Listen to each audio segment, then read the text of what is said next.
ETF index mutual funds నేర్చుకుని stock మార్కెట్లో రాణించాలనుకుంటున్నారా? వెంటనే ఈ నెంబర్కి కాల్ చేయండి.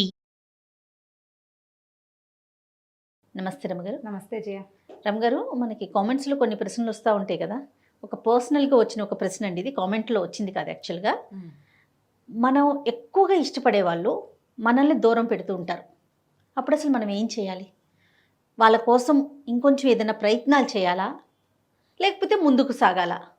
ఏం చేయమంటారు అనేది ఒక పర్సనల్ క్వశ్చన్ అనమాట. ఇది ప్రతి వాళ్ళకి జీవితంలో ఎప్పుడో ఒకప్పుడు ఎదురవుతుంది జయ. అవును రమగారు. మనం చాలా ఇంపార్టెన్స్ ఇస్తాం ఒకళ్ళకి, వాళ్ళకి మనం అంత ఇంపార్టెంట్ కాదని ఏదో ఒక సిచ్యువేషన్లో మనకు తెలిసిపోతుంది. అంటే కొంతమంది ఎలా ఉంటారో చెప్పినారు రమగారు, వాళ్ళ అవసరం ఉన్నంత వరకు బాగుంటారు.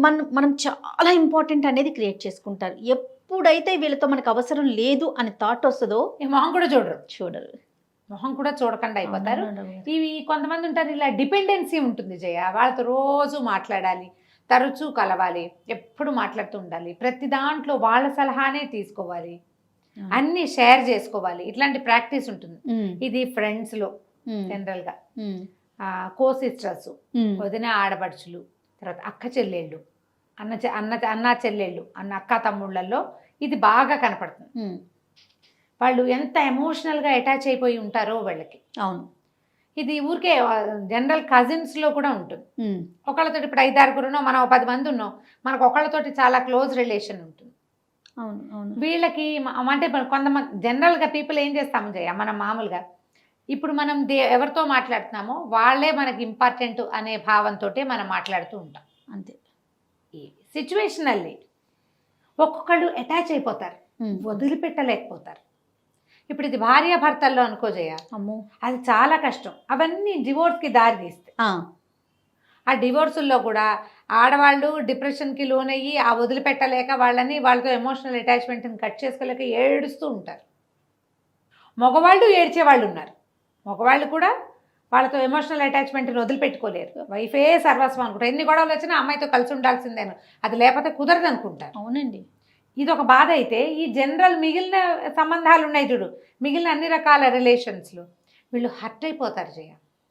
హర్ట్ అయిపోయి ప్రపంచాన్ని నమ్మలేకుండా అయిపోతారు. కొంతమంది ఎవరితోటైనా క్లోజ్ అయితే అమ్మో వీళ్ళు చేజారిపోతారేమో అనిపించేస్తుంది. అవును. ఆత్మనిర్భరత అనేది ఒక పాయింట్ ఒకటి ఉంటుంది. ఈ ఇమోషనల్ అటాచ్మెంట్ ఉండే వాళ్ళకి అసలు ఆ పాయింట్ అర్థం కాదు. మన మీద మనం డిపెండ్ అవ్వటం, దేవుడి మీద డిపెండ్ అవ్వటం. బంధాలని తెంచుకోక్కర్లేదు, కానీ వాళ్ళు వద్దు అన్నప్పుడు ఎందుకు వెంపర్లాడటం అనిపిస్తుంది. నా పర్సనల్గా కూడా నాకు కూడా అదే అనిపిస్తుంది. ఇప్పుడు ఏం చేస్తాం మనం, వాళ్ళు చాలా విలువ ఇచ్చాం మనం వాళ్ళకి. ఒక సిచ్యువేషన్ మనం ఒక కజిన్స్లో చెప్పుకుందాం. వీళ్ళిద్దరూ ఎంతసేపు విషయాలు షేర్ చేసుకుంటారు. సడన్గా ఒక అమ్మాయికి తెలుస్తుంది తన విషయం ఎలాగో బయటకు వచ్చింది అని. ఎవరి ద్వారా వచ్చింది సోర్సు? తను ఎవరైతే క్లోజ్ అని భావిస్తున్నారో ఆ అమ్మాయి ద్వారానే వచ్చింది. అడగలేరు, ఊరుకోలేరు.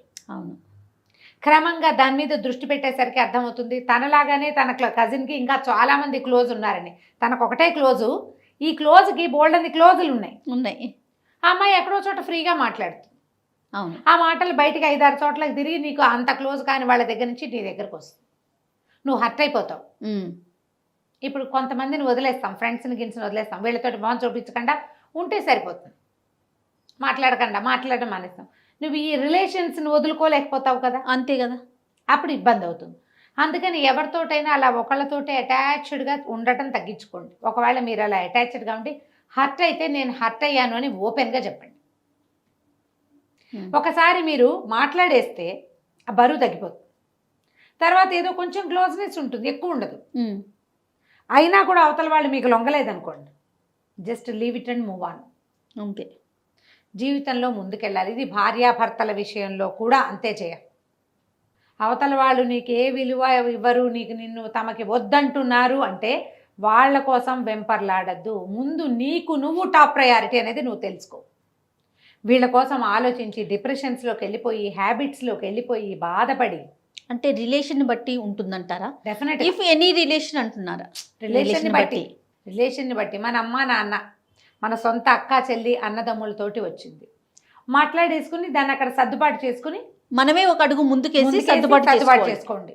సర్దుబాటు చేసుకోండి. ఎస్ దాని తాలూకు నొప్పి ఉంటుంది, మొదట్లో చాలా బాగా నొప్పిగా ఉంటుంది, క్రమంగా నొప్పి తగ్గుతుంది, ఒక డాటర్లే ఉంటుంది, ఉంచుకోండి, ఏం పర్వాలేదు. అంతే. హ్యూమన్ రిలేషన్స్ ఇలాగే ఉంటాయి, క్రమంగా ఇది బయటకు విస్తరించండి. మన సంబంధాలు బయట ఉంటాయి, మన కజిన్స్ తోటి, ఫ్రెండ్స్ తోటి, రిలేటివ్స్ తోటి, అక్కడి నుంచి ఆఫీస్ కొలీగ్స్ తోటి. అంతే.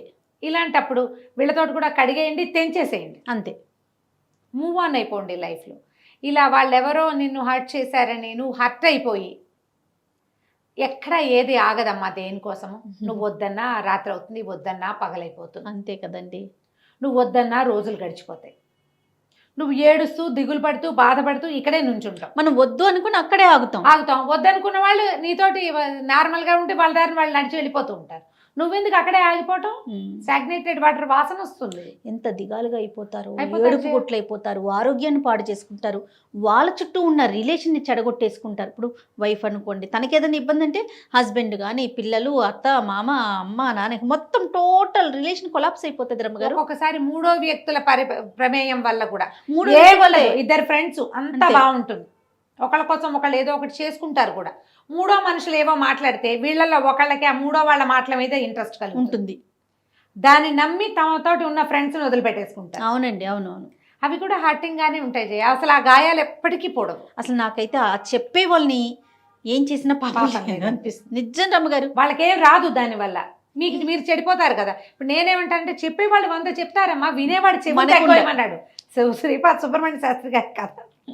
గుండెలు చెప్పేవాడివి కాదు, వినేవాడి చెవులు కొయ్యాలి ముందు. అంతే. వినేవాళ్ళు సరిగ్గా ఉండాలి.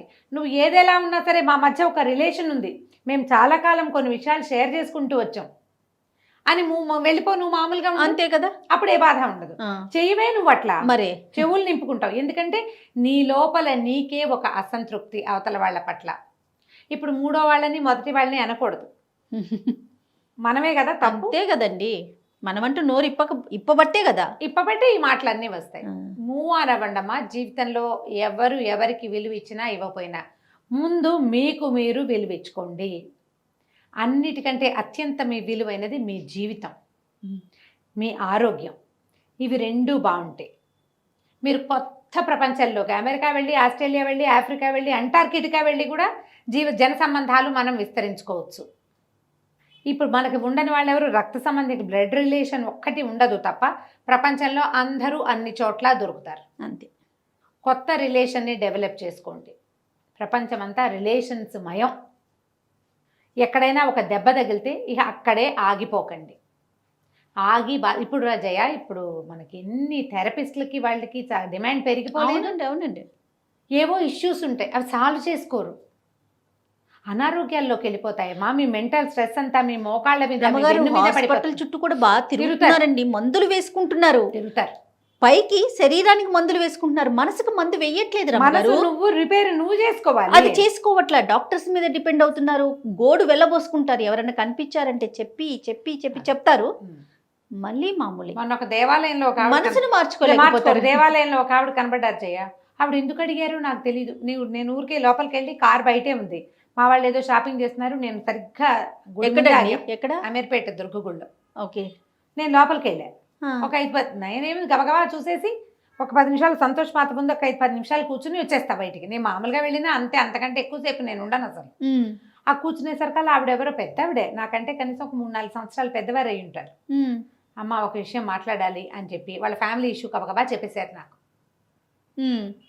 చాలా ఇబ్బందిగా ఉంది అని. నేనన్నా వదిలేయండి అమ్మా, వదిలేయమంటారు, వదిలేసేయండి. ఒక్కసారి వదిలిపెట్టేస్తే ప్రాణం హాయిగా ఉంటుంది. పోతే పోతుంది, అది వచ్చి ఏముంది. ఇప్పుడు మీకే 60 ఏళ్ళు వస్తున్నాయి, ఎందుకు దాన్ని ఏం చేసుకుంటారు? కష్టమా రమ్మగారు వదిలేయటం? చాలా కష్టం జయ, చాలా అత్యంత కష్టమైన విషయం వదిలేయటమే. సులువైన విషయం వదిలేయమని చెప్పడం. నేను ఈజీగా చెప్పా. ఎందుకు అడిగారో అమ్మ నాకు తెలీదు, గుళ్ళో కూర్చున్నాం, వదిలిపెట్టేసేయండి, మీరు ప్రశాంతంగా ఉంటారు, హాయిగా కృష్ణారామ అనుకోండి, వదిలేయండి. ఆవిడ 10 రోజులు ఆ ఫోన్ నెంబర్ తీసుకున్నారు. ఇట్లా నేను 5-6 కథలు విన్నా ఆ గుళ్ళో. సడన్గా చెప్పేస్తారు జయ, మొత్తం కథ అంతా చెప్పేస్తారు, ఇలా ఇలా ఇలా ఇలా ఉంది మా పరిస్థితి అని. ఆవిడ ఫోన్ నెంబర్ తీసుకున్నారు, ఫోన్ చేశారు నాకు. మీరు వదిలేయమని చెప్పిన తర్వాత ఇంటికి వెళ్ళి మా ఆయనకి మా అబ్బాయికి చెప్పానండి, అది రాకపోయినా మీకు వృద్ధి వస్తుంది అని చెప్పారు నాకు. నేను అలాగే చెప్పాను. అది కలిసి రాలేదు ఆస్తి, వదిలేయండి, మీ పుట్టింటి ఆస్తి వదిలిపెట్టండి, మీ అబ్బాయికి ఏదో మంచి ఉద్యోగం వస్తుంది, ఇంకా కొంచెం బెటర్మెంట్లోకి వెళ్తారమ్మా. ఎందుకు వెంపర్లాట, అన్నయ్యతో పడదు తమ్ముడితో పడదు, వాళ్ళు ఎవరు మిమ్మల్ని గుమ్మం తొక్కనివ్వరు, మీతో మాట్లాడరు, డబ్బుల కోసం. వేదేవ డబ్బు పుసుకుని కళ్ళు మూసామంటే డబ్బు లేదు గిబ్బు లేదు, మనం ఒకళ్ళమే పోతాం అన్నీ ఇక్కడ వదిలిపెట్టుకుని. ఆవిడ చక్కగా మంచి వజ్రాలు గిజ్రాలు వేసుకుని బాగున్నారు డైమండ్స్ తోటి మంచి. ఫోన్ చేశారు 10 రోజుల తర్వాత, మా అబ్బాయి మా ఆయన కూడా సమాధాన పడిపోయారమ్మా, మేము బెంగళూరు షిఫ్ట్ అయిపోవాలని అనుకుంటున్నాము, అక్కడ ఏదో బిజినెస్ ప్లాన్ ఆలోచిస్తున్నాడు, చాలా మంచి బయర్స్ కూడా చాలా మంచి వాళ్ళు దొరికారు ఇక్కడ ఆస్తికి మాకు. పోనీలే, గుళ్ళో డిసైడ్ అవ్వండి అంతే, మీ అంతటా మీరు, లేదా ఎవరిదైనా ఒక్క సహాయం తీసుకోండి, 100 మందికి చెప్పకండి మీ కష్టాన్ని, ఒక్క సహాయం తీసుకోండి. ఇది ప్రధానం అండి. ఇప్పుడు సమస్యల్లో ఇదొక కొత్త సమస్య, 10 మంది చెప్పి 10 రకాల ఆన్సర్లు, ఏది చెయ్యం మళ్ళీ ఫైనల్ గా, ఏం చెయ్యం, మళ్ళీ మన ఏడుపు ఏడవటమే.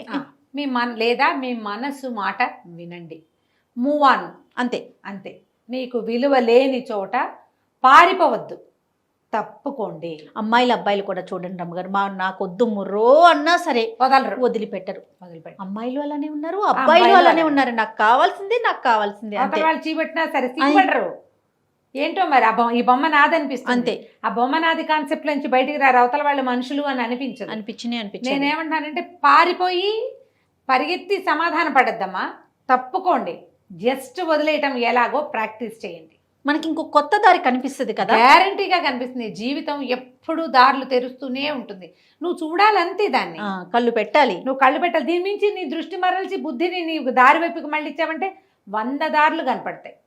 సూపర్, శభాష్, సూపర్ రమ్మగారు, నమస్తే. నమస్తే.